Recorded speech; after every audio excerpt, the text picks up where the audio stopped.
Good afternoon.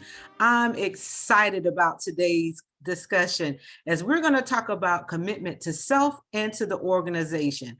Before we get started, I want to kind of give a little bit of a backdrop as to what this whole discussion, what it's centered around for today. We're going to be talking about the Rosemary Brinkley Leadership Development Program and its participants. So let me tell you a little bit about that. This was a special program that was created in the honor of Miss Rosemary Brinkley. It was designed to provide executive development to AACUC's credit unions and their members.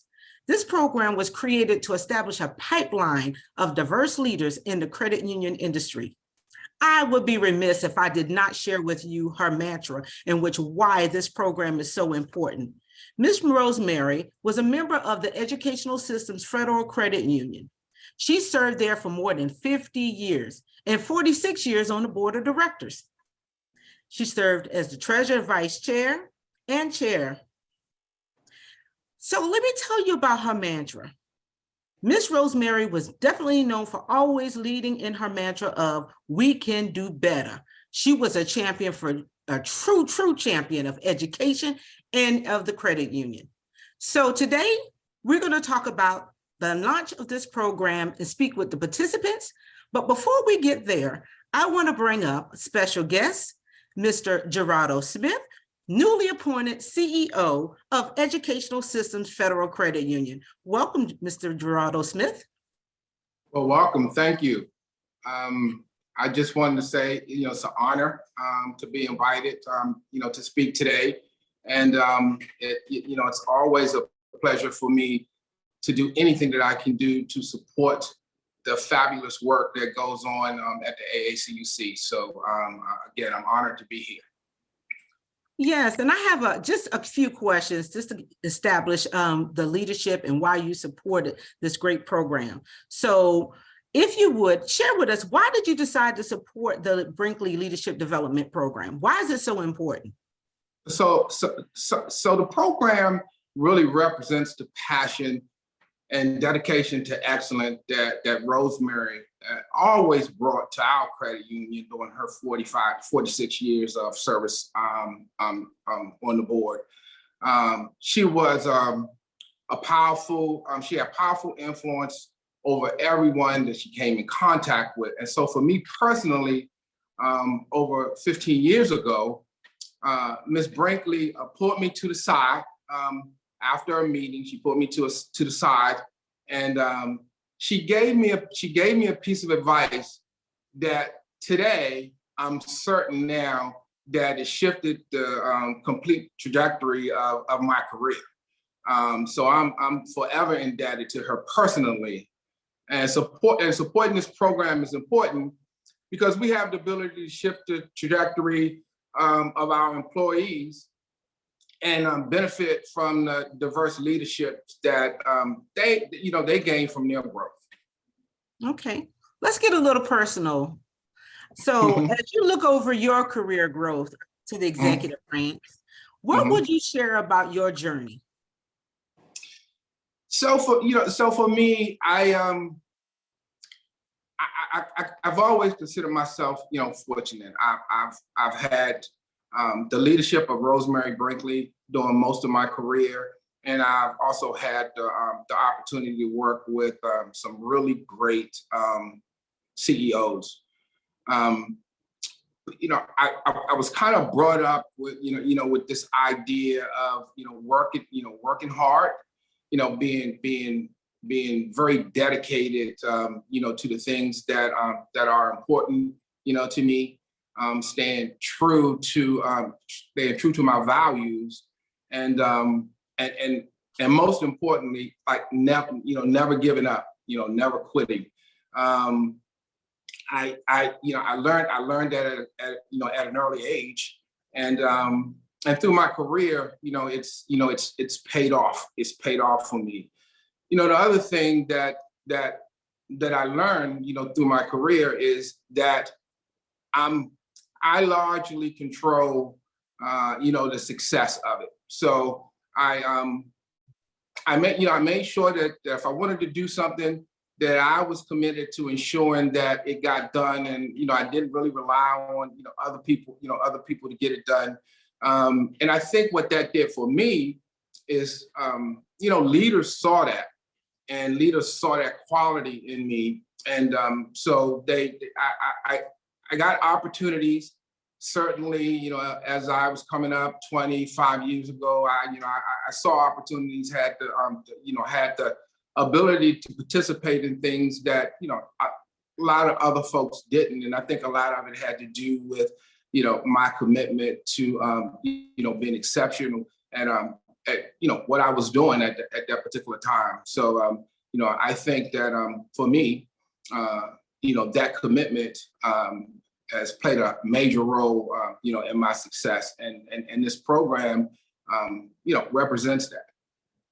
Wonderful. Thank you so much. One of the key things I want to pull out of what you said is that other people saw it. You were demonstrating it before you got there, which is why education and developing yourself is so important. So thank you so much.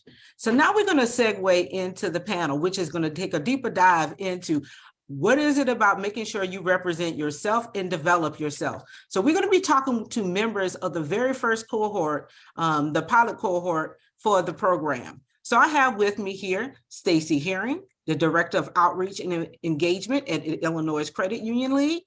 We have Ms. Antoinette Morton, the Accounting Manager of the Educational Systems Federal Credit Union, and Mr. Zachary Christensen, the Director of DE&I and Digital Services at Mitchell, Stankovic and Associates. Welcome, my distinguished panel. I'm excited to talk to you guys. Not that you don't see me on a monthly basis already, as you've been participating in the program, but I'm looking forward to you sharing a little bit about your experience and then sharing how it personally impacted you. So we're going to go ahead and get started. And just for a reminder, anyone who has any questions, please make sure you put them in the chat box. So let's get started. I'm going to pose my very first question, and let's just put this out there. And now I'm going to ask Antoinette if you would take the lead in answering this first question for us. So you've been serving in a leadership role in your prospective organization. Share your career experience with us. How did you learn about the credit union industry, and how's your career advanced? Okay, certainly. So I have been in the industry for 18 years. As you can see, I started when I was 2, but my career started early on. So my mother worked at a community center, and her coworker happened to have a son who managed the accounting and finance department at Educational Systems Federal Credit Union. Once he learned that I was pursuing a degree for accounting, he told me about the opportunity to become an intern. So I took that opportunity, and I was a struggling college student. So getting on 2 buses to get to work, I had to have that honest conversation and say, hey, what if I just become a teller at the branch, since that's closer to the university? And he had that frank conversation to say, well, if you want to grow in accounting, this is where you need to be. So I dug my heels in and I stuck with it. So with that, I was able to transition from an intern to the full-time position working as an accounting specialist. Then I was promoted to the accountant 2, the accounting supervisor, and now I am the accounting manager. So what's really helped me over the years is taking the opportunities to take those chances, growing outside of my comfort zone, and it's gotten me to where I am today. So it's safe to say that you actually grew up in the credit union ever since the age of 2. I did. Excellent. So not only that, people saw things in you, but you also tried to take a different route in which you stared, nope, that's not going to work. We need you to do this. So stepping up and making that commitment. And so far you've stayed pretty much in your career track of accounting and growing through the ranks. So it's great to hear that. What about you, Stacy? Hi, yeah. My story is a little bit different. Unlike Antoinette, I've worked at the Illinois Credit Union League here for about 13 years now. And even as I say that, it doesn't really feel real. It feels like the time has really flown by, but I originally applied to the league after I graduated college with a degree in art education, and struggled to find a teaching position at the time, and my student loans were becoming due, and I was getting really nervous about how I was going to pay them back. And so I just started applying everywhere. I sent my resume everywhere. I lost track of all the places that I sent it to. And the league called me for an interview, and I jumped at it, but I will admit I had no idea what a credit union was. And I will also admit that I was Googling it in the parking lot of the interview. So I will admit also that I was pretty surprised when they offered me the job, but I was so grateful that they wanted to take a chance on me. And it really didn't take me very long at all to just absolutely fall in love with the movement and the mission of credit unions. So my journey began at the league in our collections area, and that put me in contact with our movement's most vulnerable members. And I remember originally expecting it to be a little bit of a discouraging space to be in. And I was concerned about that and how it would make me feel and the things that I would be doing. But I ended up finding out it was the exact opposite. And, when I was working with our different members, despite their circumstances, they really loved their credit unions. And our organization took a really human-centric approach to how we worked with them to help empower them and turn their financial struggles into success stories. And it just made me feel really, really good. And it solidified my desire to really commit to the organization, commit to the movement, and try and make the biggest impact that I could. And so that's where I kind of began to grow and develop and expand into different positions, share my ideas and lead projects and things like that. And it ultimately got me to where I am today, which is leading a department and team whose primary focus is to help our member credit unions advance with different learning opportunities, connect through engagement experiences, and support their community efforts with outreach work. So it's been really great. I'll say yes, that's truly the non-traditional route. But here's the other key thing. I guarantee you, Stacey, you were not the only one sitting in the parking lot researching a company or organization before you went in for that interview. I will admit, I've done the same as well. You do as much as you can, and then you do it on the fly. But here's the key thing that I want to point out that you stated. The fact that, yes, you were a non-traditional route, but you trusted the process. You trusted the process. So we go thinking one way, but then we are given other opportunities. And it's up to us to kind of look at those opportunities, figure out where we can fit in, and go for it. And you did just that. So talking about a different organization, Zachary, I definitely want you to chime in on this one as well and share a little bit about your career. Yeah, thank you, LaSonia. So I cumulatively have about 10 years of credit union experience, but I have, if you looked at the journey, it would look like a Jackson Pollock painting. It's just splatters of me kind of all over the US, everywhere in different industries, which I actually attest to, some of the knowledge and the things that I'm able to bring to different projects, different people, different teams. But I started in credit unions in 2001 through my best friend and colleague, Dr. Brandy Stankovic, who I know many of you know. And she said I was actually, believe it or not, working at a payday lender. And she said, you need to leave and come work for Midas Marketing. And it was a marketing company that was focused on credit unions. And I came in and was working in the mystery shop department. And so that was my introduction into credit unions. And I went, oh my gosh, what is this?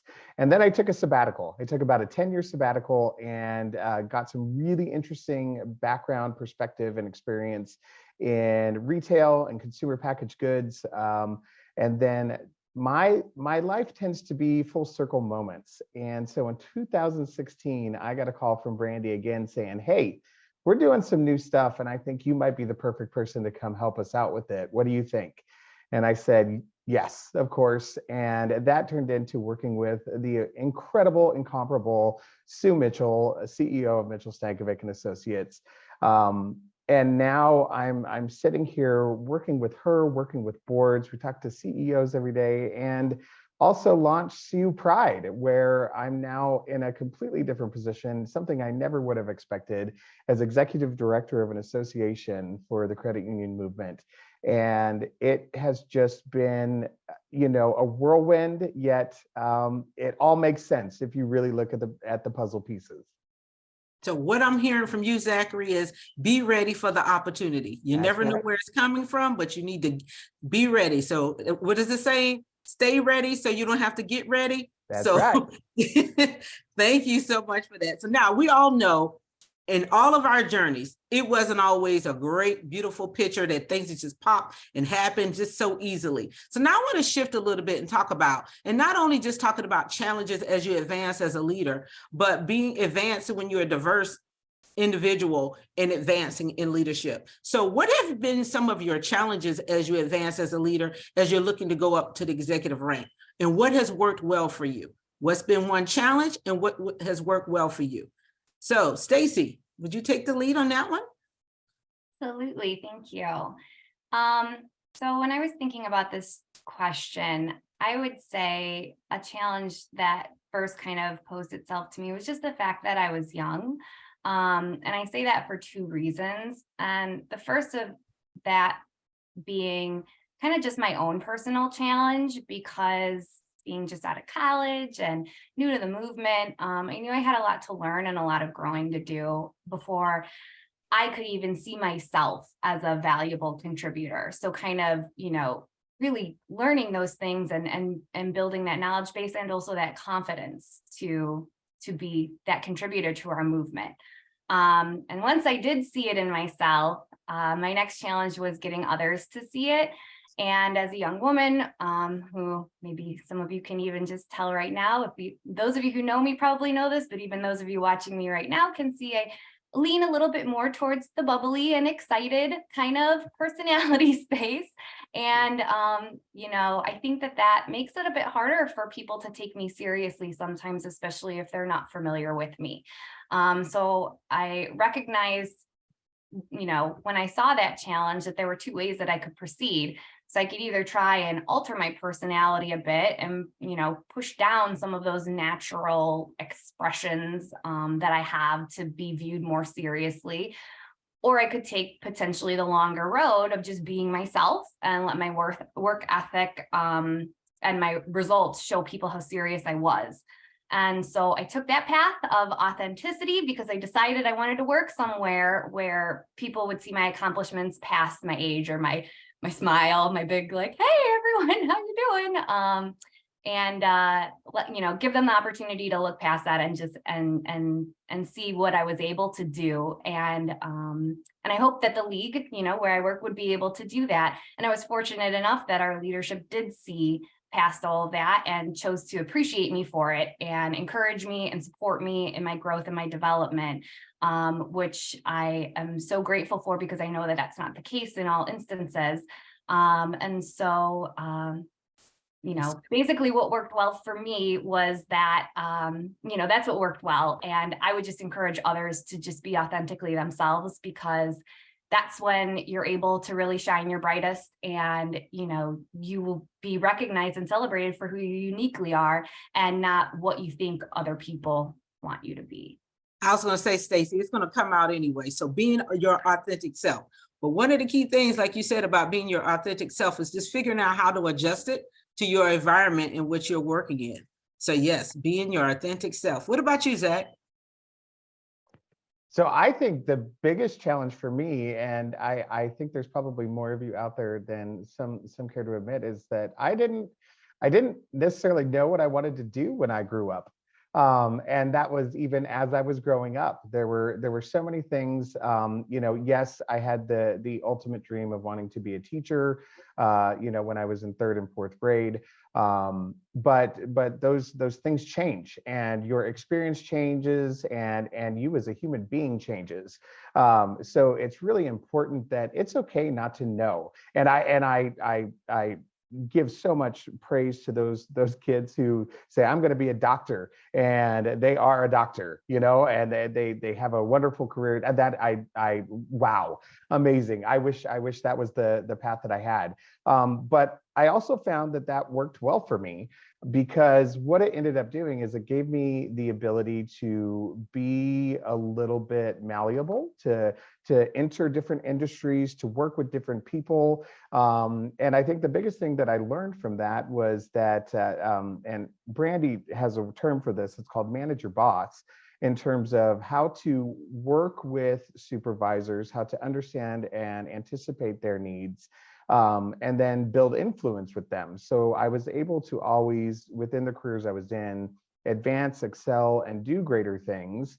But I'm also not in those positions either. So, so here I am, and maybe this was what I was meant to do when I grew up, was be here with all of you on a commitment to change call and talking about how we need to commit to ourselves. And I'm okay with that. What I hear, Zachary, is evolving as a leader. You kind of evolved. So even though you didn't know exactly, you just followed the path of which you were already going on and just evolved to where you are now. And you're right, there's many people out there that don't really know exactly. But again, I'm gonna say it again, trust in the process. You trust the process, you evolved, and look where you are now. Antoinette. Yes. So my situation is probably similar to Stacy. When it comes in terms of the challenges that I faced, I would say initially they were internal. It was me doubting and questioning myself. I think we seem to think that if you work in a supervisor position or a manager position, that you're automatically ready for that next role. But I questioned myself, like, am I ready for this? Do I really have the skills for this? Can I really handle that? So I kind of got over that by committing to myself. I took the additional training. I read the books, trying to figure out, okay, how am I going to get myself ready for the next step? But then when I felt I was ready, there weren't any opportunities there. Certainly, you can relocate, move to the Midwest. There's nothing wrong with the Midwest, but there weren't any opportunities readily available for me. So then I found myself in a position where I felt stuck, meaning I was ready for the next level. But if you look at the credit union industry, typically people are lifers. So you're waiting for that person who's ahead of you. You might have to stick it out for 10 years. So I really felt stuck at that point, and I had to question, like, do I really want to stay in the industry, or should I be doing something differently? With that came the GAC, and I had the opportunity to crash, and that kind of reinvigorated me. It kind of gave me another purpose. And what I took from that is you have to make your own opportunities. You have to make your own lanes. And since then, it's kind of what I've been doing. It's kind of Making your own opportunities. Yes, I've been making my own opportunities. So although that C-level position isn't there, what can I do to impact change in my current position? Right. So further exposing yourself, for continuing to learn. But was one thing I got to just really point out that you said, Antoinette, when you got into management, sometimes you think about, is this really what I want to do? You got a whole nother set of lens that you're looking through, and you really have to step back and grow even into that role and figure out, now, how do I connect in even at the next level? Which is a whole task unto itself. But thank you all. So now that we got the framework of all of your backgrounds, I want to shift now and let's actually start talking about the program. So you've all shared your career paths, where you are now, and then here you are participating in the Brinkley Leadership Program. So I got to step back and just say this. Now, it was a pilot program. You were invited, not the traditional, in which we now into an application process. But why did you decide to accept the invitation to be in the program? And Zach, I want to hear from you. Why did you decide to take the invitation? I mean, I think we all start with when Miss Renee Sadie-White asks you. But I think ultimately it really comes down to the fact that I love real world education. I love getting the experience, but you have to couple that with formal and structured ideas and education. And this was an opportunity to build upon things that I thought I knew, learn things that I didn't necessarily knew I knew, and just continue to solidify the foundation that we, all of us, have been on these career journeys to continue to push ourselves forward. So it was the opportunity. Who could say no? Got you. Stacy or Antoinette, you want to chime in? Why did you decide to accept the invitation? I'm happy to jump in.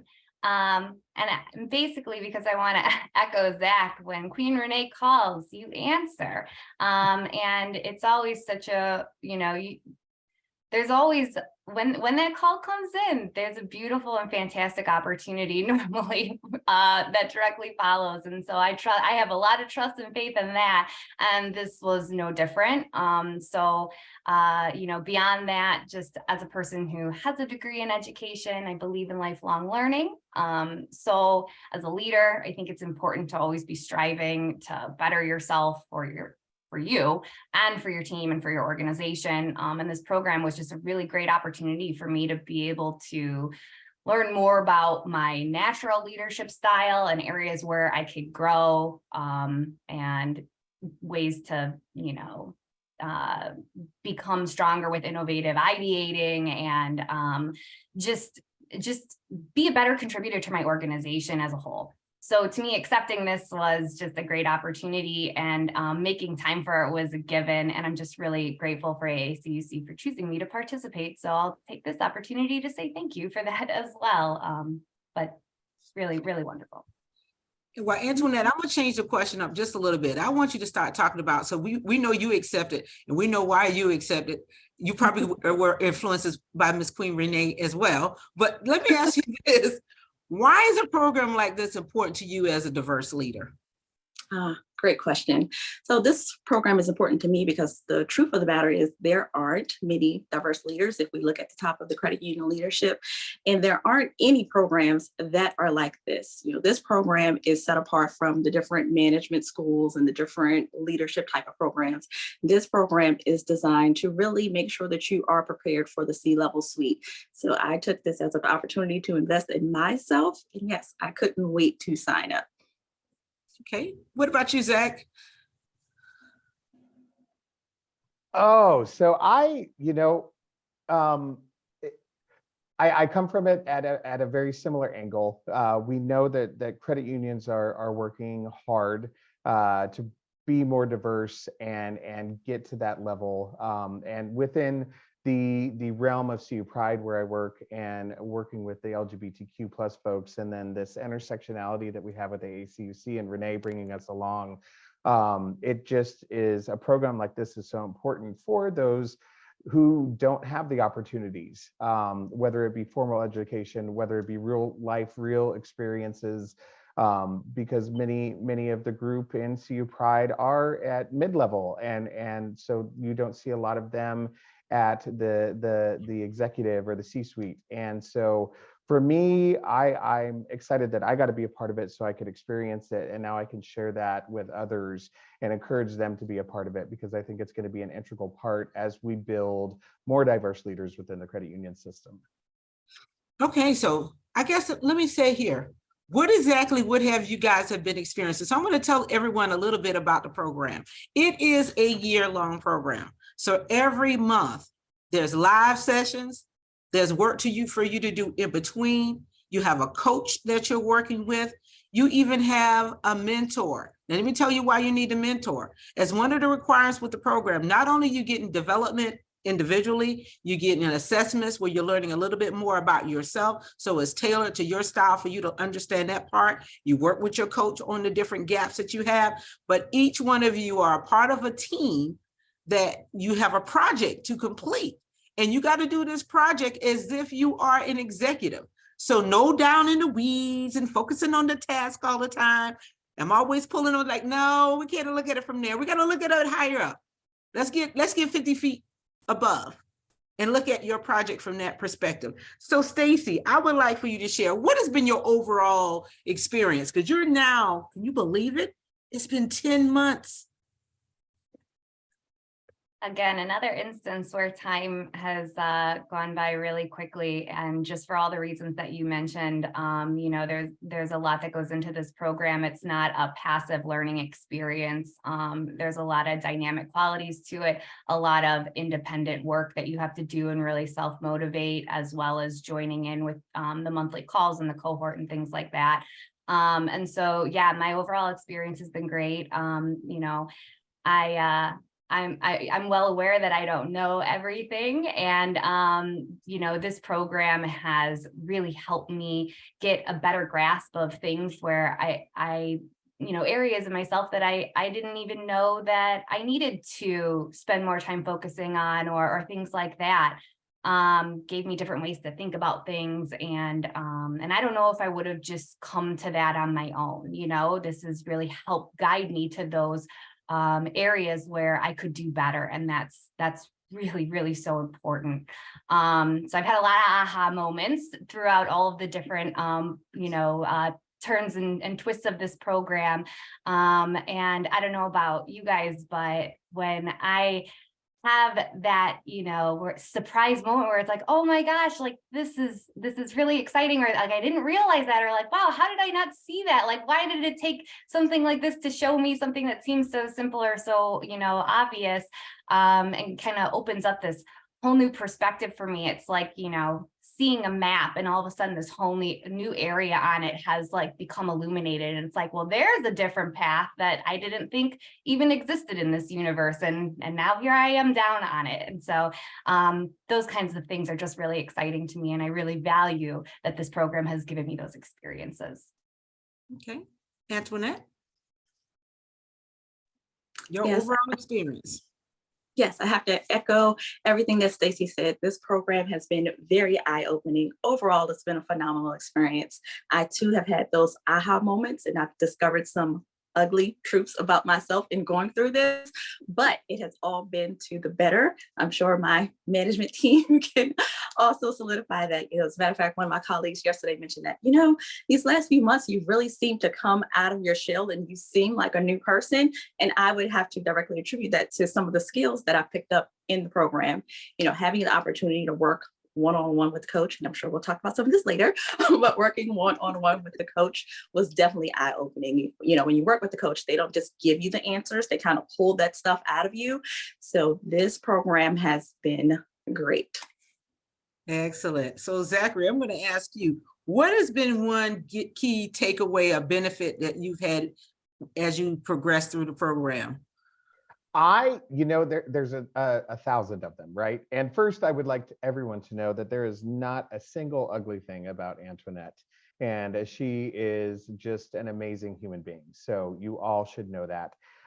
But for me, there's so many aspects to this, but I have to tell you that it's been the team project for me. And I get the chance to collaborate and work with a variety of different people, daily, whether it's with clients or whatnot. But what this really did is I got to work with people who were maybe not necessarily an echo chamber for me already, people who were from different backgrounds in terms of what they do on a day-to-day basis, where they work in the credit unions. And so I'm getting, we're working on one project, but accounting has a different side or opinion, as does, the director of a call center, as does. And so that for me has been absolutely incredible. This, our team probably would not have come together for a project within credit union land had it not been for this, and getting to learn side by side from them and their styles and their approaches, and to really see how we mesh that together, how we pull that together, has been absolutely incredible. And it just reminds me how wonderfully amazing credit union professionals are, and how we get stuff done by taking the best of each other and putting it all together in one amazing project. Excellent. Stacey, key takeaway so far. What's been a benefit? Well, I will echo Zach in a lot of those comments he made. There's just been so many, and the project has certainly been a really, really big and exciting adventure to embark on. But I can't say anything better to it than what Zach already said. He really touched on all the points that it kind of, hits on when you're moving through that. So what I can just say is, a more personal takeaway that I have is just learning more about my leadership style and the strengths that I naturally bring, as well as the weaknesses that I naturally bring. So being able to confront those and learn ways that I can work on those aspects of myself that need strengthening is just really important, not only for me as a person who wants to do as good as I can, but also for my team. So, part of my job as a leader is to create an environment where my team can thrive and do the best that they can do. So a better understanding of myself and my leadership style will help me grow to better curate those environments where other people can, more easily find success. So we've been talking, we've said this is a 12-month long program. This is not for the faint. Is it safe to say that? All right. So not only that, this is not a program where you're going to check the box. Oh, I went to this class. Okay, I'm done. So now I want us to shift and talk about application. So again, what makes this program unique is once you've been in class, you've been through the coaching, you're participating in all the different learnings, the micro learning that happens, all of this other stuff. How are you now applying it to your current role? Why is the application so important? Because I know you've already been applying some of it. So let's start with you, Stacy. How have you applied what you've been learning? Well, so we, just kind of piggybacking on some of the things that we've said before with the coaching and the mentorship, that's really where I noticed my biggest application of advice and things that I've put into practice. So I applied a lot of what my mentor has shared with me. We've talked about a lot of things. And if I were to highlight probably the most specific and biggest takeaway, it's probably the simplest and most obvious piece of advice she shared with me. And the context of, receiving this advice was I was discussing a challenge with her that I was having just with a heavy workload and trying to navigate it and make sure that I was keeping all the balls in the air and everything was going well and moving towards success. And she asked me if there was anything that I had on my plate that I could turn over to someone on my team. And I was like, oh, no. Like, that's like, I don't want to burden, my team with more things to do. And that's not a solution. What else do you got? And she, kind of took a pause and she looked at me and she was like, well, have you asked them if it would be a burden or are you just assuming it would be? And that's when I realized I was just assuming it. And probably in making that assumption that I thought was in the team's best interest, I was possibly robbing them of an opportunity to be a part of something that they wanted to be a part in and take, a bigger hand in the success of it.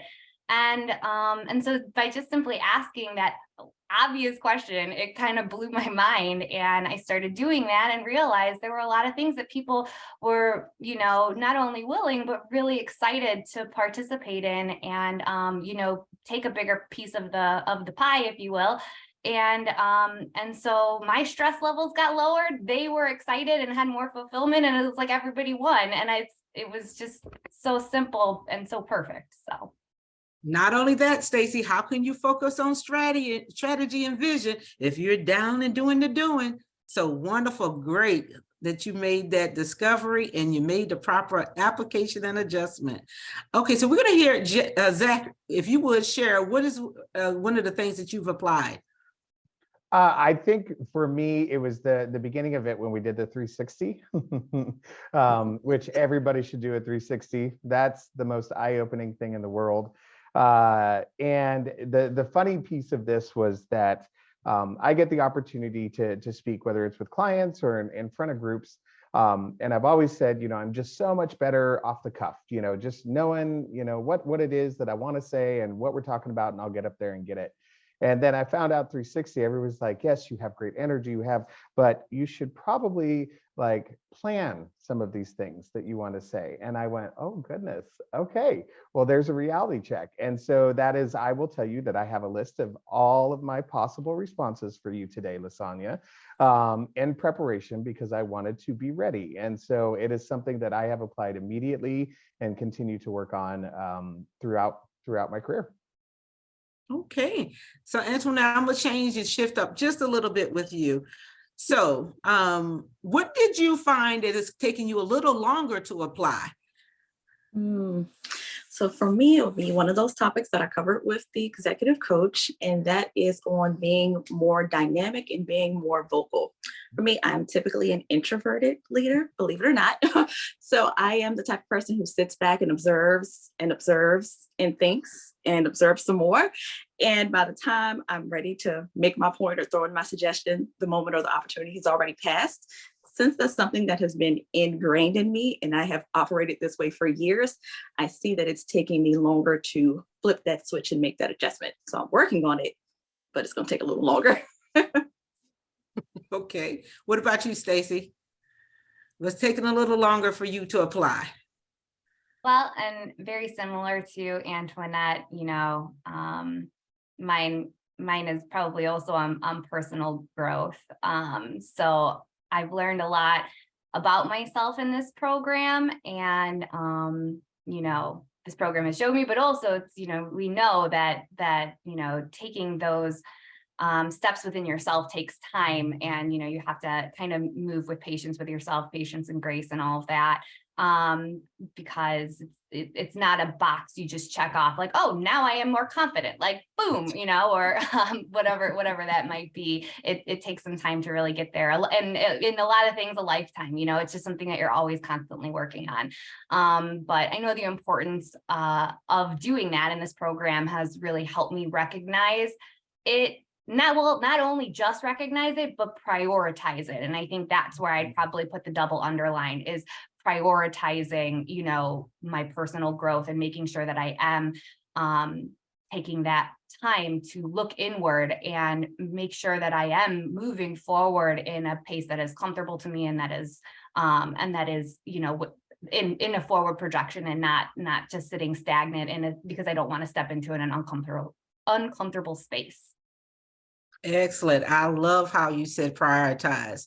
So I just want to remind everyone, if you have questions, please put them in the chat box. We're going to be taking questions here in a few minutes. So as we prepare to kind of wrap up this part of it, I would like for each one of you to share. What would you share with someone who's considering enrolling in this program? Let's see who should go first. Go ahead, Antoinette. Looks like you unmuted. You ready? Yes, sign up today. Sign up as soon as possible. If you are looking to grow, if you are looking to invest in yourself, if you're looking to step outside of your comfort zone, this is the program for you. This is going to take you through, like Zach said, your personal discovery. You're going to learn more about yourself, how you operate as a leader, and then what you need to do to advance and move forward within your organization. And as Stacy mentioned, just with your own professional development and growth. Take this opportunity, take the chance, and invest in yourself. Sign up today. Wow, that was like a commercial and I didn't even ask for that. Thank you. What about you, Zach? Yeah, I absolutely agree. I think that the intentionality of this program is incredible. And I think we've touched on many of them, but there's so many aspects and pieces of this, from the 360 that we did, to having a mentor, to having a coach. The 12 months of incredible content that gets put in front of us, and the learning styles that it just is a really top-notch, high-level Ivy League university type program. And for that reason alone, do it now, and just know, be ready for the commitment.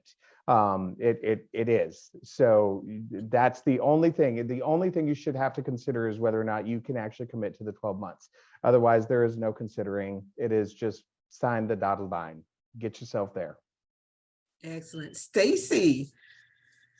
Yeah, I don't know if I can say anything more powerful than my fellow two panelists have said, other than, well, we're just reiterating rather that, investing in yourself and your personal growth is just always worth it. It just always is. And so, as Zach mentioned, if you have the bandwidth for it, do it. And even if you don't have the bandwidth for it, is there a way you can make the bandwidth for it?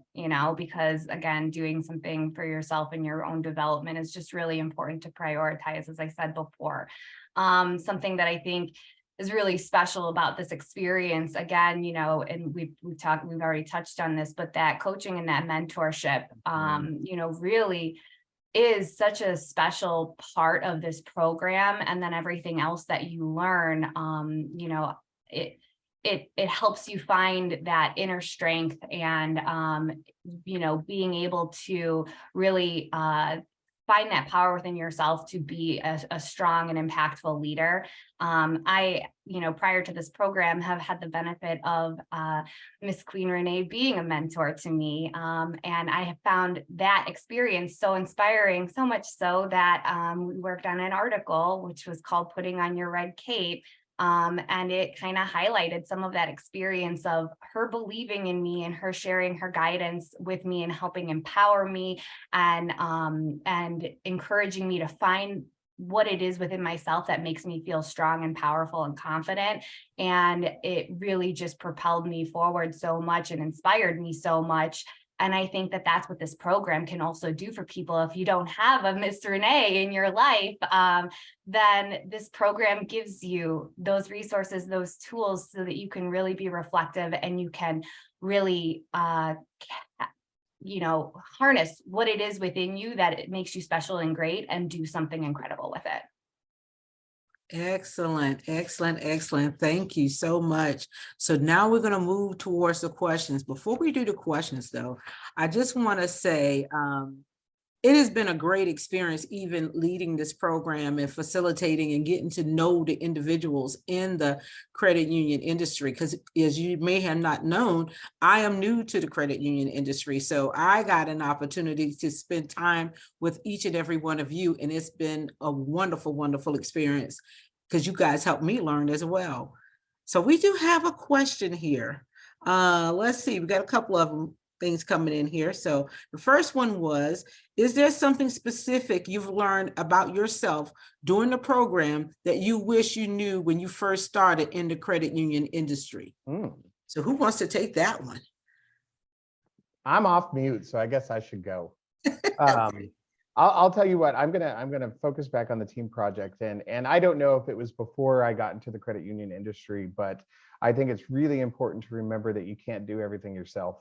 And that there are times where you are vulnerable and you need things. And when you have a team of people who are dedicated to the same cause, they will have your back 100%. And I think that that's something that I have to remember. I tend to raise my hand for other people, but I don't always ask people for help for myself. And so I think that that was probably an unexpected learning piece of this coming out of it. And so Antoinette is one of my amazing team members. And I've probably said that 1,000 times to all of them, but I couldn't have progressed through this program without them also being mentors and coaches for me as well, even though they didn't know it. Okay, Antoinette, Stacy? Yeah, that question was a very good question. For me, let's see, something that I learned that I would have wanted to know then. Yeah, so I'd say being an African-American female, one thing that I do is I hold myself to a higher standard. I think that I have to be twice as good just to be recognized.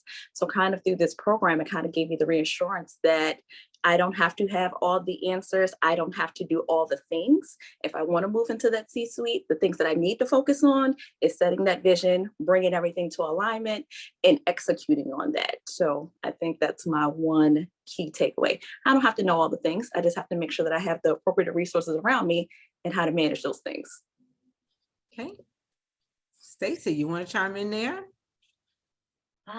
Yeah, again, yeah, really great question and really great responses from my fellow panelists, and trying to think of something.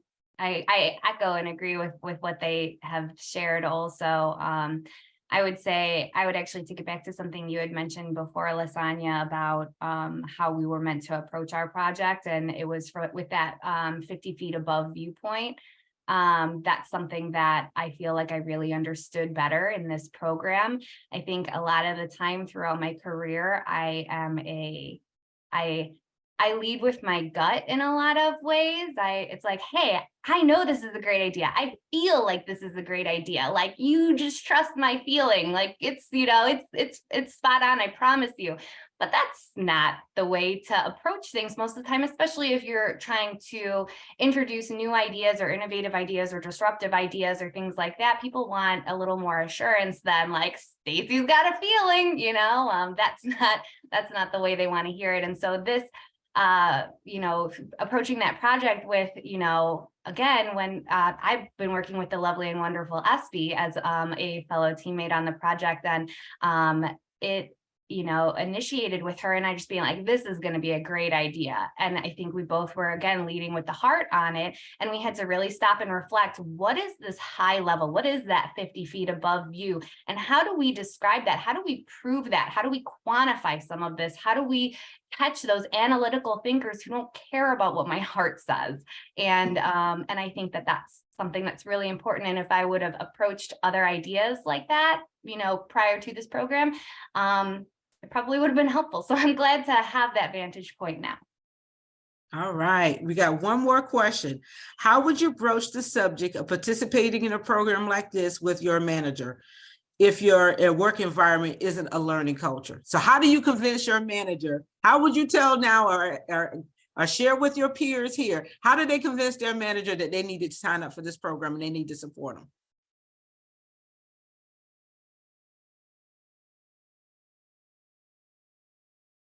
I'll jump in real quick and give Zach and Antoinette some time to formulate their thoughts, and I'm clearly killing time saying that right now while I formulate my thoughts, so apologies. But you know, I think that having those conversations again now with some of my new learning that I've done, look at the facts, look at what this program will do for you, and share those key organizational impacts that you will bring, and the you know, the value proposition that you being educated in this way is going to bring back to the organization. That's how you're going to capture a lot of people who are looking at it from a dollars and cents perspective, I'm sure. And then also you know, just vocalizing that interest in terms of wanting to be a leader or a better leader, or, you know, staying abreast of leadership techniques and things like that, so that you can continue to grow and develop in the organization and grow and develop other people. You know, just kind of showing that chain reaction that will happen when you are more equipped to do better. I think, again, that's that heart appealing side of me as well, but those would be the two approaches I would take. Yep, and I completely agree with Stacey. You have to sell the value in it. So if your organization isn't committed to learning and growing, what is your organization committed to? If they need to focus on succession planning, say, hey, this is a great way for our organization to focus on this. If I go to this free resource, this is a great way for us to get ahead of this. Also, in a few weeks, we're going to be having a presentation about employee engagement. Shameless plug here. Tune into that to get more information. I love that. I love that. And all perfect. And thank you, Stacey, because I think it was a hard question for us because we already have leaders that are willing to push this sort of thing for us. I go back to that term manager boss. So find out what's important to your boss, know what's important to your boss, and present it in that area that way. And then try to find yourself a sponsor, whether it's in your organization or without, who can stand with you and stand by you and give a presentation alongside you as well. And whether that be one of us who will graduate, whether that be another person from AACUC, you've got a family of people who will stand up and support you and try to fight the case for you. Right. So yes, it is an investment, a financial investment. And like you just all shared, if you can show them the ROI of them making the investment to you being in the program, that will help you win them over. So yeah, it is a financial investment for the program. And so with that even being said, before I turn this over, as we wrap up, I want to thank the sponsors who even gave us an opportunity to even get this started. And so again, the educational systems, Credit Union. Thank you, Mr. Gerardo Smith has been very key and pivotal in making sure this program launched and happened, as well as the SRP Federal Credit Union. So kudos to both of those organizations for their level of support in AACUC, and then the fact that we could develop the Brinkley program that will be a stellar program to represent Miss Rosemary Brinkley. So I'm going to now turn it back over to Miss Queen Renee. Wow, as always, thank you, Lasagna. What she didn't tell you all is that she's a very articulate woman, as we could tell. Lasagna, just a great job, thank you, which I knew it would be. So, because I chose you, and I knew you would do a great job. So thank you, thank you, thank you. For all of the people who are now considering the price point, as you were talking about mid-level management, sometimes organizations don't want to invest that much money. So what I'm going to take a look at is going to the board to see if we can reduce it for the first year, so we have more people who can say, yes, it was great, it was great, it was worth it. So we'll look at doing that. So Lasagna, we will have a conversation about getting that application redone so that we can get it out there as soon as possible. I am encouraged by this program. I was excited about making it happen. So Lasagna, again, thank you so much. I don't know if everybody knows my story, but I came kicking and screaming to the presidency of AACUC. It took me 2 years to say yes, because I knew what it was going to take. And then I thought I knew, and it was even much more than that. So when we thought about the Rosemary Brinkley program, we don't want you to just take the Rosemary Brinkley program and be done. It's our expectation that this program is going to prepare you to do CU's CEO management school, or I'm sorry, CUNA's management school, or CU's CEO school, because now you've had the experience of those things that executives go through.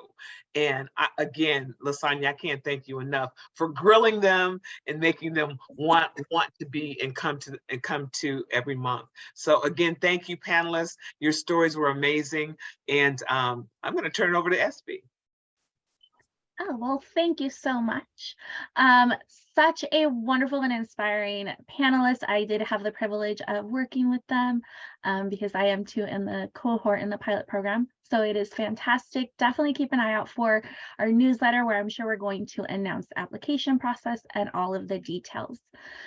With that, you know that at AACUC, we start on time and we end on time. So we are about out of time, and we're going to give you a couple minutes back. Before that, I do want to thank our esteemed panelists and our moderator. Seriously, so many little nuggets and such valuable insight for all of us.